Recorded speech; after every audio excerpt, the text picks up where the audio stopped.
Bapak Helmi Hasan ini. Nah, Kayak orang labil aja. Sempat beredar wakil presiden. Apa ini, Bang Helmi? kalau kita ini sering berdiskusi dengan beliau ini kan hampir tiap malam. Jadi Pak Wali ini kemana? Beliau jawab, Paling nanti saya dicecar nih sama netizen. Pak Rohidin tuh maju lagi. Ada kemungkinan koalisi. Udah ada gambaran tuh. PAN dalam pencalonan Pilgub siapa aja.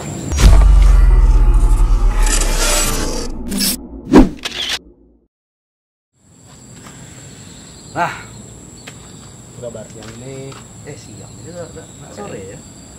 Jam 1 jam lagi mampir. Kak, kabar Kak? baik, Sehat, sehat. ada covid, udah booster, Booster menuju booster, menuju booster. menuju booster. Karena sakit suntik pertama, suntik kedua itu belum hilang. Belum. Kakak takut suntik? Aku tidak, cuman efek dari suntik itu. Efeknya. Iya, efeknya terasa di badan. Tapi masih punya hasrat kan walaupun dari suntik. Iya, karena aturannya kan, aturan mengharuskan booster, kita booster. Ini hasrat politik atau hasrat kasur nih? Habis divaksin, kalau hilang hasrat politik gawat Iya. gitu. Emang divaksin tuh ada badan apa agak ngedrop gitu kan. Apa memang pengaruh vaksin itu atau enggak, tapi banyak ditanya tuh. Emang ada pengaruh ke fisik katanya kan. Memang ada pengaruh ke fisik kita, agak mudah lelah, mudah ini. Tapi karena itu memang lebih bagus kita begitu lebih daripada kena COVID ya. Tetap jaga protokol. Iya. Terutama di ruangan. Bebas, kita nggak pakai masker. Tapi kalau di ruangan ya pakai masker. Ya. Itulah kalau saya nanya ini Kak. Nanya soal yang terhormat Bapak Helmi Hasan ini. Nah, Kayak orang labil aja gitu kan. nah, Jadi maaf, kemarin sempat diisukan mau jadi menteri. Sempat beredar wakil presiden. iya. Terakhir yang belakangan ini maju DPR. Ya. Nah sekarang balik lagi menyalon, coba lagi nyalon gubernur. Iya. Nah ini kan labil nih. Iya. Memang seperti itu kah? Atau apa ini, Bang Helmi? Nah, ini jadi ada kalau kita ini sering berdiskusi dengan beliau ini kan hampir tiap malam, teleponan. Kalau beliau ada di Bengkulu, kita merapat di situ, gitu kan. Yang dalam suasana sebenarnya enjoy, kadang-kadang itu ngobrol dengan beliau itu sambil ngopi, kadang-kadang ada baju kaos, gitu kan. Tidak pernah ada formal karena kita di PAN ini memang kita sudah membiasakan bahwa yang penting materi obrolannya, bukan penampilan, bukan sikap, bukan ini kan, malah sambil bercanda-canda. Sebenarnya beliau ini juga nggak paham kenapa sampai seheboh ini, kan begitu ya. Kenapa sampai seheboh ini? Karena beliau merasa biasa-biasa saja, itu masih menjalankan tugas-tugasnya. Buktinya hari ini beliau lagi di Brebes, penandatanganan kesepakatan kota bahagia religius kan, seperti biasa-biasanya. Cuman memang ada dalam obrolan kita ini sebagian kader, terutama misalnya di daerah-daerah ya kan, kabupaten-kabupaten menginginkan beliau ini menjadi gubernur nantinya. Tetap. Jadi alasan kami bertanya kepada kader-kader ya, konstituen yang ada di kabupaten-kabupaten, kenapa mau gubernur? Karena ternyata mereka ingin di kabupatennya ini ada ambulan kati, ya kan? Di kabupatennya ini mereka ingin anak yatim tersantuni, janda tua tersantuni, ya kan? Janda muda. Kakak yang Janda, nyantunin. janda muda itu kader-kader kita yang muda lah. Oh, yang muda. Itu satu. Jadi kemudian mereka mendapatkan tanah, ya kan? Mereka mendapatkan bibit. Itu kan seperti pada saat Pak Wali, Pak Helmi ini mencalonkan gubernur sebelumnya ya, di pilgub sebelumnya itu kan bagaimana 100.000 lapangan kerja, 100.000 lahan pertanian ya, 100 hektar lahan pertanian. Nah ini ternyata itu masih diingat oleh masyarakat dan mereka ingin begitu, apalagi kan karena kota ini menjadi pusat ibu kota provinsi, mereka juga melihat bagaimana kemudian kesehatannya tertangani, ada BPJS gratis ya, kemudian pendidikannya tertangani, kemudian anak yatim, anak piatu, fakir miskin semua tertangani dengan baik gitu ya. Ada nikah gratis, ada sunatan gratis gitu ya. Bahkan kemudian pada saat Covid di puncaknya ada rasmi ya kan. Kemudian infrastruktur jalan ya, 1000 jalan mulus ini kan bergaung ke semua kabupaten ya. Jadi masyarakat yang tinggal di pedalaman, di pelosok, kabupaten-kabupaten ini kan merasa, mereka ingin bahwa mereka ini juga merasa sebagai warga kota. Jadi beliau sering menyampaikan, bahkan saya juga sering mendapatkan WA, ada warga Benteng minta BPJS ke kota, ada warga Benteng kemudian minta bantuan sekolahnya ke wali kota, ke Pak Helmi. Nah ini kan menunjukkan bahwa mereka tahu dan seakan-akan mereka merasa bahwa Pak Wali Kota bisa menangani itu juga, tapi kan nggak bisa karena itu secara regional kita berbeda, ya kan? Itu ranahnya gubernur, ranahnya bupati. Ya. Di luar sana nggak bisa. Iya, jadi tapi sebagian lain kader yang lain menginginkan Pak Helmi ini menjadi anggota DPR RI. Tujuannya apa? Mengangkat suara partai. Ya, mengangkat suara partai, artinya kalau beliau mencalon di DPR RI, tentunya kan suara partai ini terangkat, ya kan? Kemudian ada kader-kader juga yang merasa bahwa beliau ini pantas menjadi menteri, ya. Karena kenapa berkata begitu loh? Pak Jokowi ini kan juga dari wali kota Solo, akan menjadi presiden. Artinya ekspektasinya seorang wali kota menjadi presiden atau menjadi hal yang biasa. Kenapa kemudian seorang wali kota menjadi menteri bukan hal yang biasa kan gitu. Dan ini kan beliau juga sudah membuktikan prestasi beliau di Bengkulu, banyak sekali program-program yang memang bisa dirasakan oleh masyarakat. Nah ini sebenarnya adalah keinginan-keinginan kader ya, bukan keinginan beliau gitu loh. Kalau keinginan beliau kelak lah saya masih ada tugas, itu selalu beliau sampaikan, kelak lah. Makanya kan terjadilah ada yang menyeret beliau ke pemilu legislatif, ada yang menginginkan beliau jadi pilgub, ada yang mengadang-adang kenapa bukan Pak Helmi jadi menteri, ya kan, ya macam-macam lah yang ada di kader begitu. Karena secara figur beliau ini cukup ya, bagus ya secara figur. Kemudian di Partai Amanat Nasional sendiri beliau ikon, ya kan, bahwa harus kita akui beliau kader terbaik. Bang Zulkifli pun iya betul. Iya, jadi terlepas dari apapun, beliau membuktikan pada saat pilgub kemarin suara beliau cukup bagus ya. Terlepas kemudian pasangan beliau kemudian meninggalkan kita semua ya. Takdir Allah jatuh ya, tapi beliau kemudian berjalan sendiri tapi suaranya signifikan ya. Bahkan yang senior seperti Pak Agustin, Pak Imron itu kan juga kalah oleh beliau ya. Tetap juara Bang ya. Iya, jadi dua, tapi. Ya, jadi kita melihat bahwa beliau potensial sekali. Ya, potensial sekali. Jadi kader-kader ini juga karena ini sebagai ikon ingin yang baik, karena yang terbaik buat beliau. Karena kalau beliau juga mendapatkan yang terbaik, tentu kami kader ya, konstituen itu juga akan memperoleh yang terbaik. Karena faktanya beliau duduk dari wali kota 2 periode, banyak sekali perubahan yang terjadi di kota Bengkulu. Nah, jadi artinya itu suara kader. Suara kader belum. Pada saat kita tanya awal ini bagaimana, kader-kadernya ada yang minta ke pileg, ada yang minta bahwa Pak Wali jadi gubernur. Jadi Pak Wali ini kemana? Beliau jawab, loh, saya ini nggak kemana-mana, toh saya masih wali kota, katanya. Hari ini saya masih wali kota. Saya selesaikan tugas saya sampai tuntas, baru nanti saya bicara yang lain, kata beliau.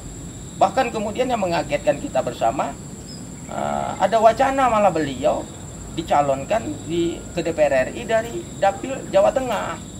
Dari Jawa. Ya, Jawa Tengah, yaitu Kabupaten Brebes, Kota Tegal, Kabupaten Tegal. Sampai sana. Loh, itu makanya kita kok ke sana gitu.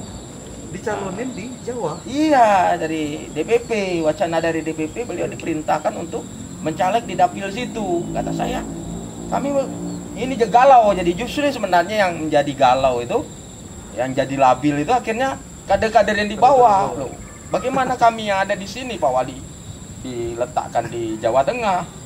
Nah ini kan sehingga wah, keinginan kader, oh jangan Pak Wali ini sini aja jadi pilgub, Pak Wali itu jadi pileg saja dapil Bengkulu. Tapi kan kita harus tahu bahwa Bu Dewi Koryati ini itu adalah ketua tim beliau pada saat pilgub kemarin. Beliau adalah anggota DPR RI dan 2024 beliau juga masih mencalon sebagai DPR RI. Ya Pak Wali itu juga tidak ingin menciderai ini. Ya, bukannya jadi ancaman kalau misalnya Bu Dewi nyalon DPR RI terus Bang Helmi juga ini. Tidak, makanya beliau sampaikan bahwa saya belum memutuskan apa-apa. Bahkan dia mendorong Bu Dewi ini tetap mencalon di DPR RI dan beliau tidak. Ini kami takutkan nanti beliau nggak nyalek di DPR RI. Beliau juga enggak ke gubernur. Beliau juga, lah terus gimana ini? Nah sampai hari ini itu hal itu menjadi misteri bagi kami kader. Nah, karena belum ada keputusan yang Bung Helmi. Belum. Kita maju ini nih. Belum, tapi kami sudah begitu kuat, begitu santer. Kabar beliau itu bahwa beliau itu dicalonkan di Jawa Tengah, di Dapil Brebes, Tegal dan Kabupaten Tegal. Nah ini kan, cemas kan? Jadi justru yang labil ini kader, iya kan? Karena kami juga tahu bagaimana beliau juga menghormati Bu Dewi Koryati ini, sehingga beliau menyampaikan tidak, kalau Bu Dewi Koryati masih nyalek ke DPR RI dari PAN, maka saya tidak.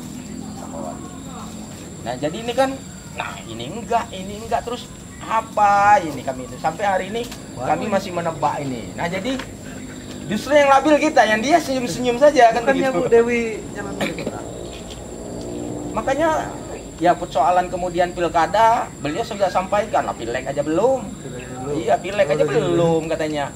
Kok udah kita bicara pilkada katanya begitu kan? Enggak, saya penasaran ini yang nyalon wali kota kakak, kaderku, atau Bu Dewi, atau yang lain lagi. Nah ini kita nggak tahu, makanya ini jadi misteri betul. Masih misteri. Masih misteri betul, karena selalu beliau artinya nyampaikan. Yang lain masih ada kesempatan dong. Ya, bahkan beliau katanya kalau Bu Dewi kemudian maju DPR RI, tentu saya turun untuk bantu itu.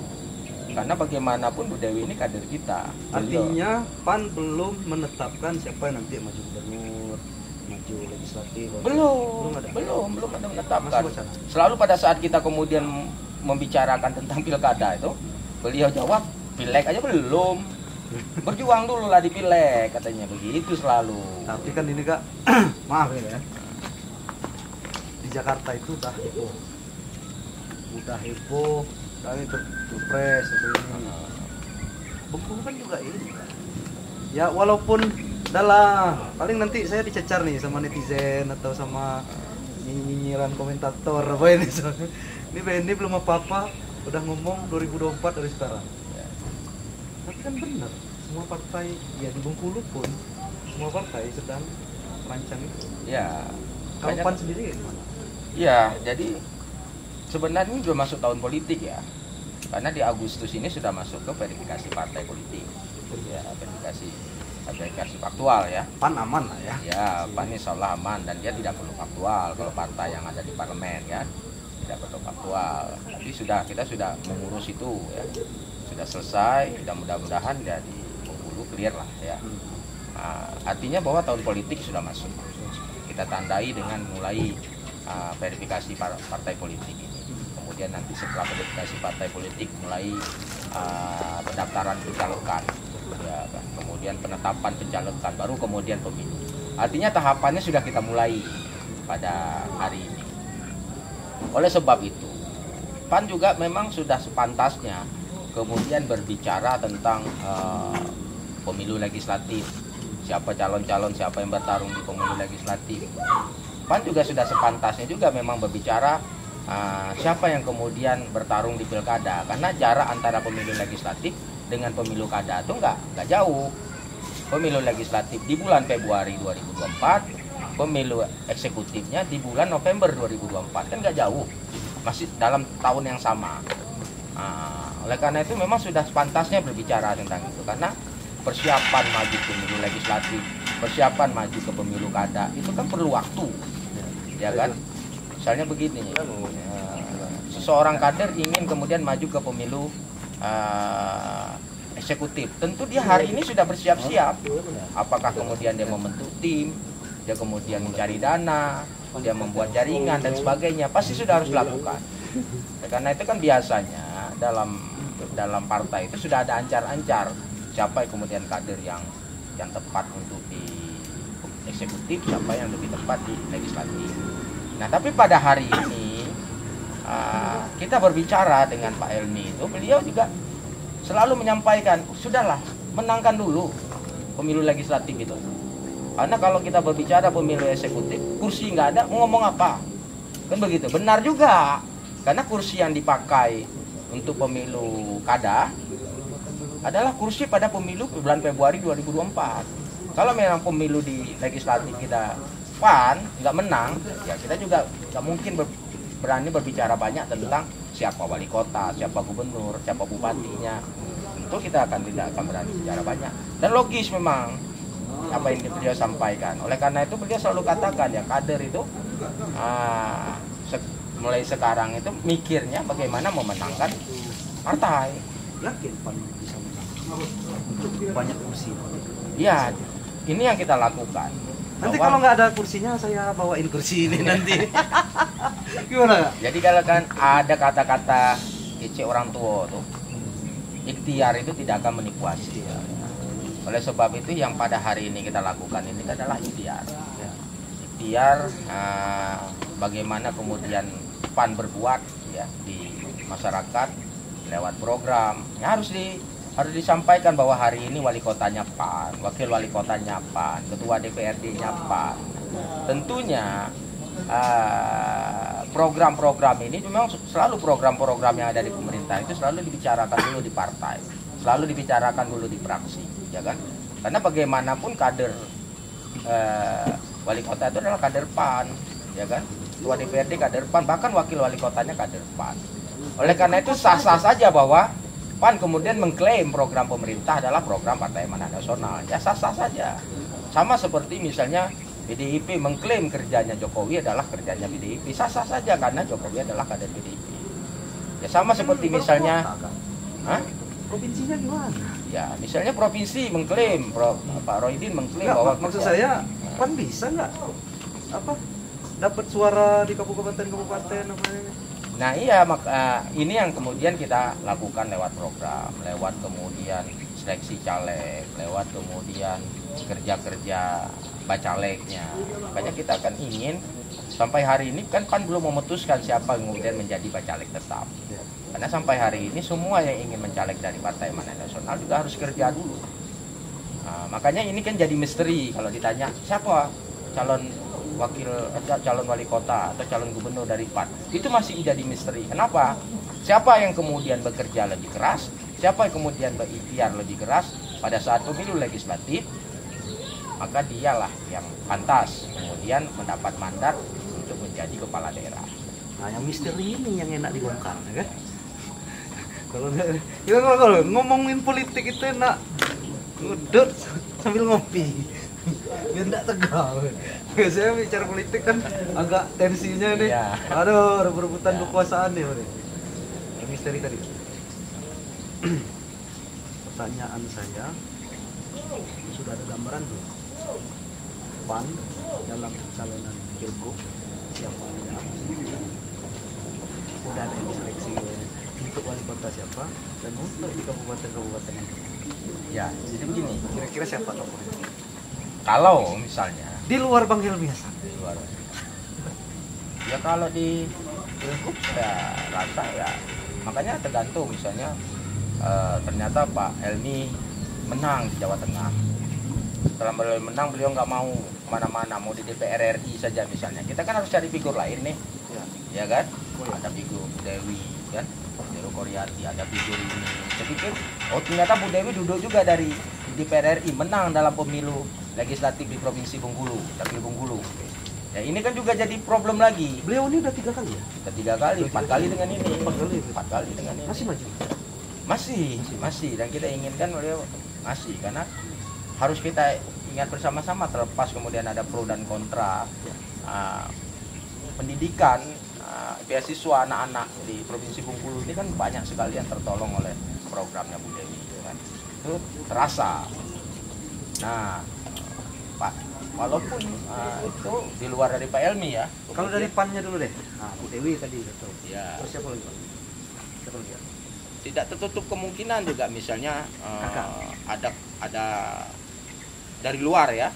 Kemudian dia ingin. Enggak, saya nanya yang PAN dulu nih. Kadernya siapa nih? Itu gubernur. selain Bu Dewi nih. Itu gubernur. Untuk gubernur. Nah, siapa kira-kira? Ya. Beberapa ya. Pak Junaidi Hamzah. Junaidi Hamzah juga bisa kan. Pak Junaidi Hamzah. Kemudian makanya Pak Junaidi Hamzah ini kan dimajukan juga ke DPR provinsi kan. Dari Dapil Benteng Utara kan. Nah ini kan lihat suara beliau signifikan misalnya. Itu kan makanya banyak figur nanti yang akan muncul itu dengan suara ya, dengan suara. Setelah bertarung di pemilu legislatif kelihatan itu. Masyarakat itu menginginkan siapa. Tapi ada beberapa figur selain dari Pak Elmi ya.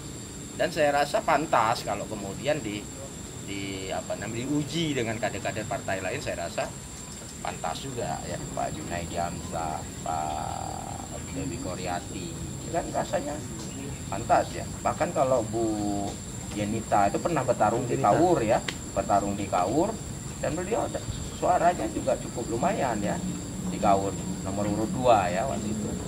Nah, tapi beliau juga pernah bersama-sama dulu, pernah menjadi ibu bupati di Utara. Beliau juga punya basis di Utara kan. Nah, itu ada beberapa hal yang kemudian ini kan tergantung bagaimana mendongkrak elektibilitas itu kan.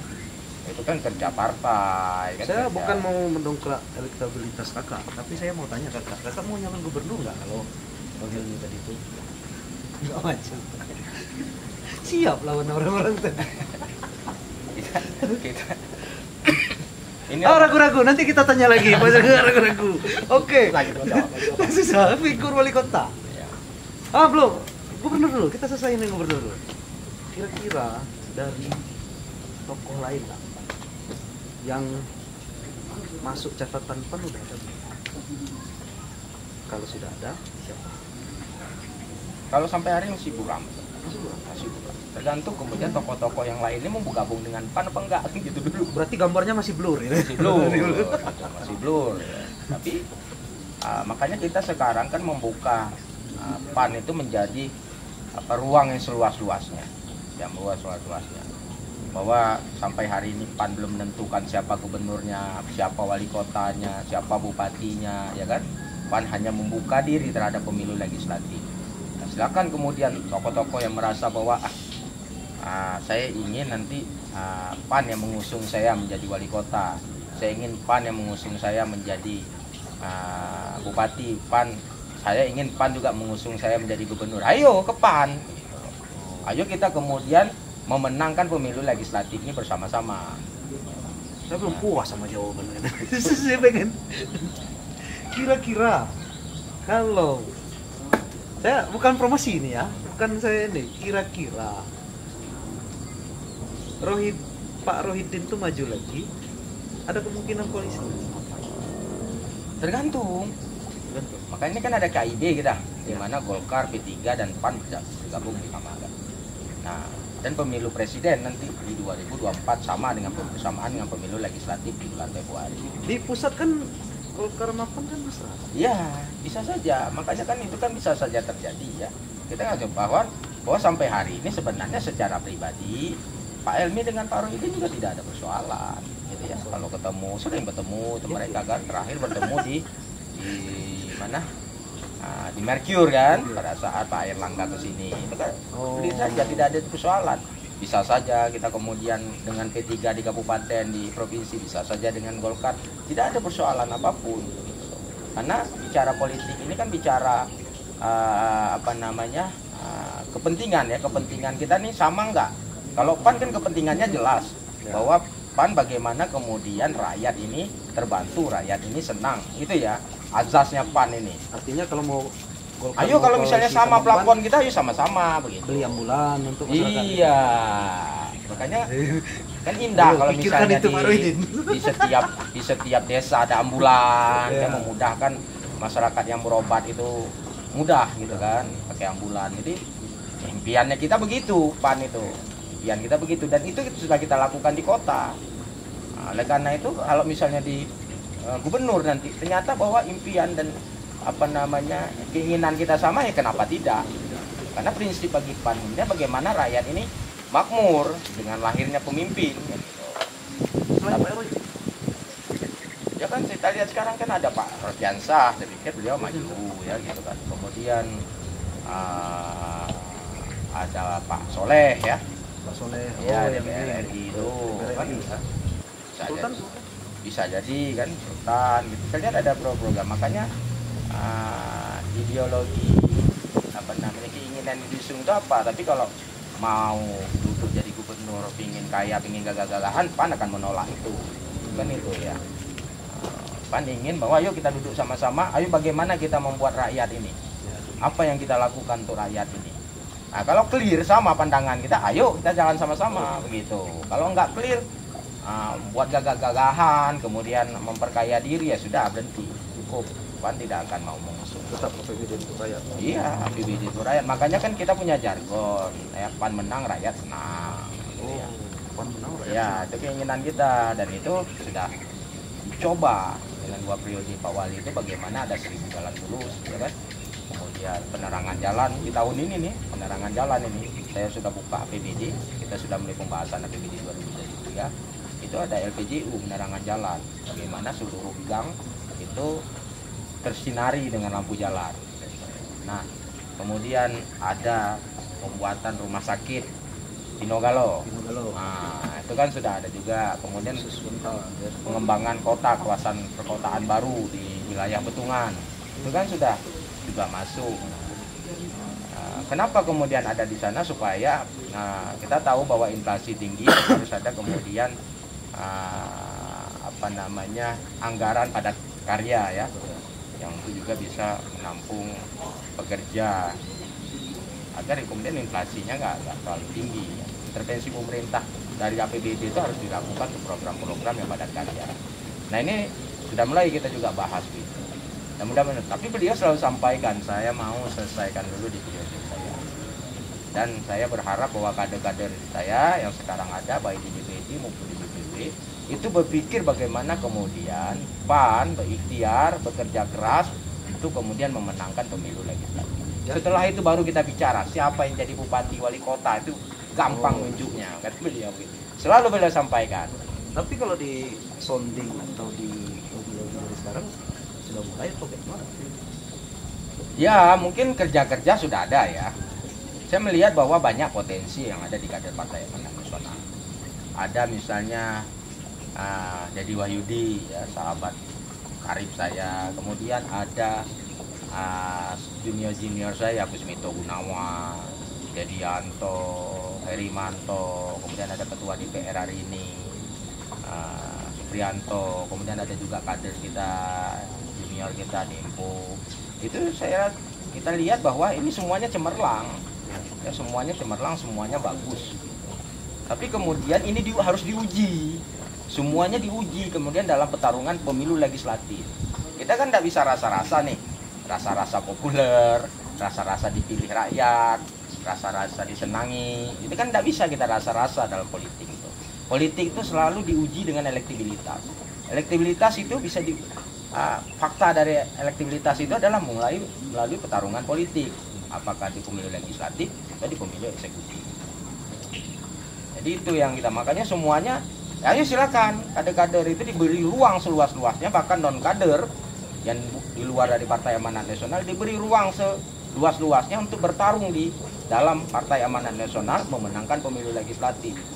Siapa yang kemudian suara terbanyak? Nah, ini tentu yang akan menjadi pertimbangan. Oh, itu soal suara terbanyak itu masih Masih. Suara yang terbanyak bisa melalui Ya, bahkan hari ini suara terbanyak dia akan menjadi pimpinan dewan, pimpinan di legislatif. Suara terbanyak itu yang akan dicalonkan menjadi kepala daerah. Nah, mungkin nanti ada yang sayang, wah saya sudah duduk di legislatif. Suara selanjutnya siapa? Kan begitu. Ya. Nah, jadi ini yang nanti kita bicarakan dalam konsensi ya. Nah, siapa yang kemudian menjadi ketua DPR, siapa yang kemudian menjadi wali kota, bupati, siapa yang kemudian menjadi gubernur. Itu terjadi setelah usainya pertarungan politik di pemilu legislatif. Oke, saya cut dulu sampai ini tadi. Di gubernur, tadi kita masih ngomongin orang-orang lama. Apa enggak ada sosok baru, Pak? Ya bisa jadi mungkin sebenarnya ada juga kader kita yang orang Bengkulu, ya, orang Bengkulu asli. Bang Yandri, wakil ketua MPR. Itu kan juga satu hal yang potensial dan beliau Dan PAN. wakil ketua umum di Partai Amanat Nasional, Waketum. Betul. Itu orang Orang Bengkulu Bengkulu. asli. Nah, Bisa juga ada kemungkinan beliau turun. bisa. untuk Nah, bertarung makanya ini di kan gubernur. keinginan kader. Kalau kader mungkin mengajak dan beliau merasa bahwa beliau harus turun gunung ke Bengkulu, ya kenapa tidak? Itu kan potensi juga. Bagaimana beliau menjadi anggota DPR RI dari Dapil Banten, orang Bengkulu, Orang Bengkulu tapi dapat dapat DPR RI dari Dapil Banten. Nah, kan beliau punya potensi, jadi anggota DPR, bahkan sekarang ketua MPR. Artinya dari segi kepemimpinan, ya, kemudian dari segi pengetahuan beliau terhadap pemerintahan itu sudah cukup kuat sekali kan. yang jelas linknya di pusat juga. Iya, linknya di pusat, teman-teman yang jaringan beliau di pusat sudah cukup bagus. Itu kan bisa jadi potensi juga. Kalau misalnya kemudian Pak Helmi enggak, nah, makanya kan semua kita harus lakukan simulasi. Nah, tapi baru nyaman kita enak baru ngomong begitu itu kalau PAN-nya sudah menang di pemilu legislatif. Itu loh, urusannya. Baru lebih terang, terlihat itu terang lah siapa yang potensi, siapa yang disukai rakyat, siapa yang dipilih rakyat, ya kan? Kan terang di situ. Nah, untuk wali kota, siapa dari kader-kader yang sudah nampak kira-kira 2024? Nah, yang saya lihat ini juga masih buram juga karena Bukannya Bang Deddy Wahyudi kesannya udah, nah ini foto dari PAN. iya, itu kan bagian ikhtiar beliau. Ya. Iya, bagian dari Tapi ikhtiar belum beliau kan. terkunci, Karena siapapun belum terkunci. masih terbuka. Masih terbuka. Makanya faktornya tadi itu bagaimana kemudian peran beliau di pemilu legislatif. Nah, saya tanya Bang, dari PAN sendiri siapa kira-kira? Ya kuat semua ya Pak Deddy Wahyudi. Bahkan mungkin kalau PAN bisa menang di kota ini kan tidak jadi persoalan bahwa kita akan mencalonkan wali kota dan wakil wali kota sekaligus berpasangan dari PAN. Kenapa tidak? Kalau kemudian kecukupan kursi itu ada, Apa sanggup lawan bisa 7 kursi. Ayu hingga nomor 2? Ya kan harus harus diingat Nomor 2 bahwa dari Bangken ya, Bangken. Pak Wali, kemudian 2 periode, Pak Helmi 2 periode ya, itu kan PAN semua. Nah hari ini justru bahkan kader PAN itu lebih banyak lagi yang menonjol. Kalau dulu kan misalnya kader PAN-nya Pak Helmi ya yang kelihatan menonjol, yang lain tidak ya. Sebelumnya kan kader PAN yang menonjol Bangken, yang lain tidak begitu kelihatan. Tapi hari ini kan kelihatan. Mungkin kalau teman-teman lihat Kusmito, teman-teman melihat Dedianto, teman-teman melihat Dempo, teman-teman melihat Herimanto, kan teman-teman melihat ketua DPR hari ini Supriyanto, semuanya kan menonjol, ya kan, semuanya artinya secara popularitas, elektabilitas, saya yakin mereka punya kan semua. Ya, teman-teman juga melihat bagaimana Deddy Wahyudi dengan peran beliau ya, yang benar-benar siang malam kadang turun ke masyarakat, itu juga kansnya kuat sekali. Nah, Tapi kan ini kan kita baru rasa nih, yang rasa jangan-jangan misalnya saya merasa wah saya ini yang lebih pantas, rakyat ini suka sama saya, itu kan perasaan kita, ya kan. Begitu juga yang lain, mungkin perasaan saja. Oke lah, supaya itu tidak menjadi perasaan, ayo kita bertarung di pemilu legislatif. Siapa yang kemudian kontribusinya kuat sekali terhadap suara yang diperoleh oleh PAN, nah dialah yang pantas. Saya kan lagi ngobrolnya sama kakak nih. Lagi-lagi saya tanyain sama kakak, ada peluang nggak? Atau minat nggak untuk maju wali kota? Nah, jadi begini, kalau minat, saya ini lebih cenderung kemudian mensyukuri nikmat. Ya. Waktu jadi anggota DPR periode pertama, saya berpikir bahwa saya bersyukur bahwa saya duduk dan saya bisa membantu banyak orang. Ya, kemudian terjadi pertarungan pileg kedua di 2019. Saya berpikir, apa saya masih dipercaya rakyat? Gitu ya. Saya coba dengan pemilu, ternyata duduk lagi. Dan yang terakhir ini, kalau kita berbicara, ini pemilu dulu, pemilu legislatif dulu nih. Dan saya diperintahkan oleh Partai Amanat Nasional untuk maju di provinsi. Ini ketar-ketir sebenarnya. Tapi kalau kemudian perintah partai, saya harus lakukan karena saya kader partai. Kalau di PAN ini selalu ada yel-yel. Kader siap, PAN menang. Kader siap, PAN menang. Artinya pada saat kemudian perintah partai itu terjadi, siap. Harus siap kemudian kamu ke pemilu legislatif. Siap. Provinsi misalnya. Oh, ternyata partai kemudian berubah pikiran. Jangan ke provinsi, kamu tetap di kota. Ya harus siap juga. Begitu juga kemudian dalam pertarungan pemilu kada, ya kan? Setelah pemilu legislatif terjadi, dipanggil oleh partai, kamu terjun ke sana, harus siap. Bukan persoalan mau nggak mau, suka ada suka, ya harus siap. Dengan platform yang kemudian disampaikan oleh partai, kamu lakukan ini untuk rakyat, sejahterakan rakyat, senangkan rakyat, bahagiakan rakyat. Bisa nggak? Kalau nggak bisa, out. Coba saya godain kakak dulu ya. Kak, Bang Helmi udah ada periode, nggak bisa nyalon lagi. Ya. Ya kan? Nah ini kesempatan loh kak. Mau nggak? Ya makanya itu kalau perintah ya, kalau itu perintah. Tetap nunggu perintah. Iya, tapi kalau saya ini selalu merasa bahwa teman-teman ini lebih potensi, lebih baik. Itu selalu saya merasa itu apa yang dilakukan oleh Supriyanto, Limpo, Kusmito itu selalu lebih baik. Mereka baik sekali dalam bekerja. Itu saya merasa selalu seperti itu dan saya belum. Tapi kemudian pembuktiannya itu nanti di pemilu legislatif.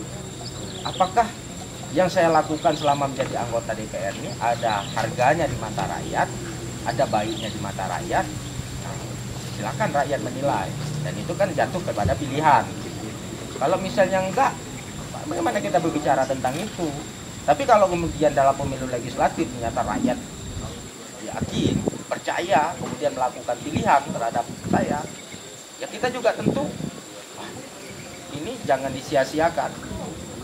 Kemudian rakyat juga menyatakan, Pak, ke eksekutif, kepala daerah, konsekuensinya pilihan rakyat jatuh ke sini. Itu juga harus kita lakukan. Jadi kalau misalnya ditanya pada saya, mau nggak? Ada nggak keinginan atau enggak? Kalau ditanya saya, enggak. Tapi kalau kemudian di pertanyaan itu ditujukan pada rakyat, mau nggak rakyat kemudian memilih pemimpinnya si A, si B, si C? Dan itu kan bisa dibuktikan lewat survei, kan begitu kan? Lewat pemilu legislatif. Udah mulai survei?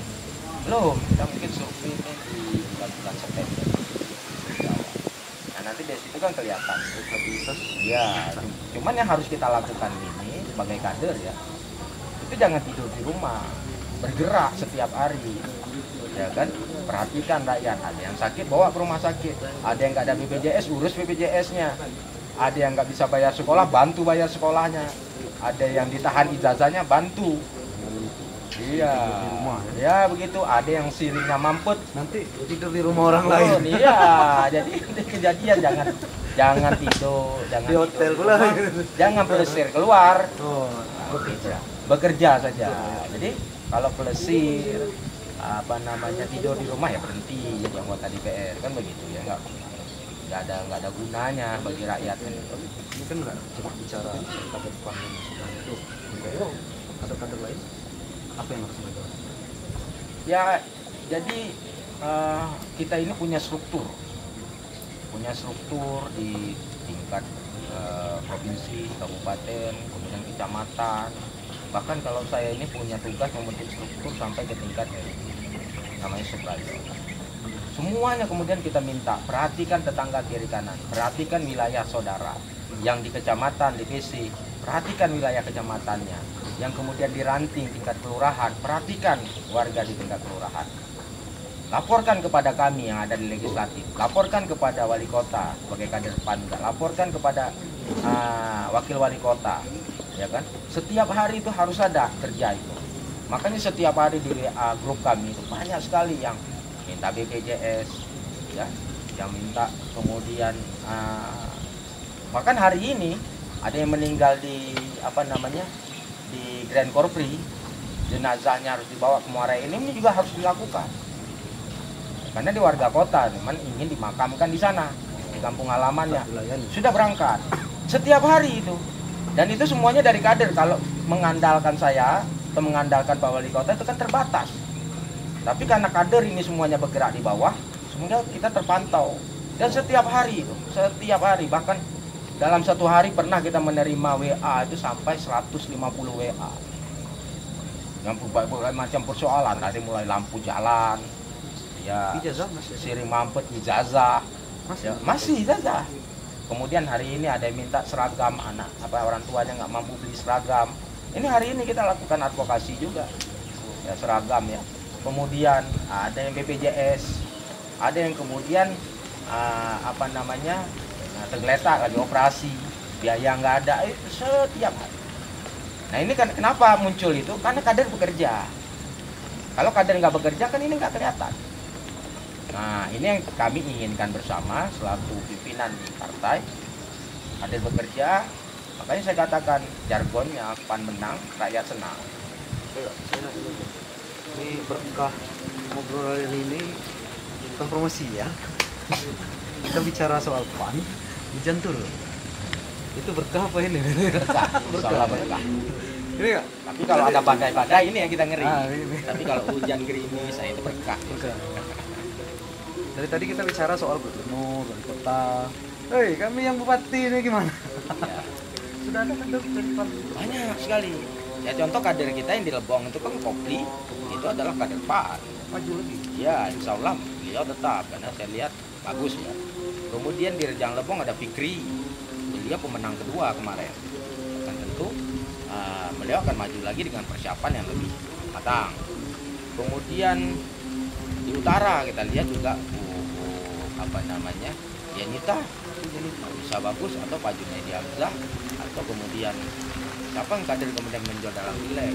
Hampir di setiap, kemudian di Bengkulu Selatan ada Bang Parial, ya kan, itu juga bagus sekali. Dan di Kaur ini juga kader yang diusung PAN kemarin yang bupati hari ini itu juga bisa berjalan. Dan mana lagi di Seluma juga, Seluma tentu kita akan lihat perolehan yang hari ini menjadi anggota DPR di provinsi itu kan juga potensial kemudian dicalonkan bupati. Muka-muka juga potensial dicalonkan oleh jadi bupati, karena di sana ada Pak Novian. Bahkan kalau kita bicara hari ini wakil wali kota kita ini kan orang muka-muka juga potensial semua. Nah, iya, makanya ini semua kita lihat sehingga di setelah kita selesai pemilu legislatif, distribusi ini menjadi kita lakukan. Benteng juga hari ini ketua DPD-nya Pak Munir ya, beliau juga berdiri tokoh, persiapan beliau saya lihat juga ada di Benteng. Atau juga kemudian saudara Tempo ya, itu juga orang Benteng.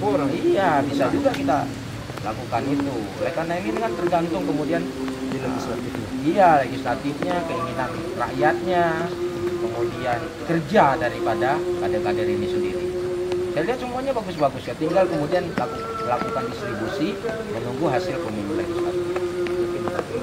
Insya Allah kalau benar-benar kita ikhtiar doa untuk seiring ya, kuat ikhtiar, kuat pula berdoanya, insya Allah itu bisa. Oke. Pas selesai, pas hujan mau deras. Oke lah, Selamat berjuang Kak. ya, Mudah-mudahan thank you. ya apa yang diinginkan oleh Pak Anak ini. Oke. Saya juga akan cari partai-partai lain secara politik kita sambil ngopi. Ini kontennya bebas. Bukan maksudnya ngomongin politik. Bebas maksudnya bisa ngerokok juga. Wassalamualaikum.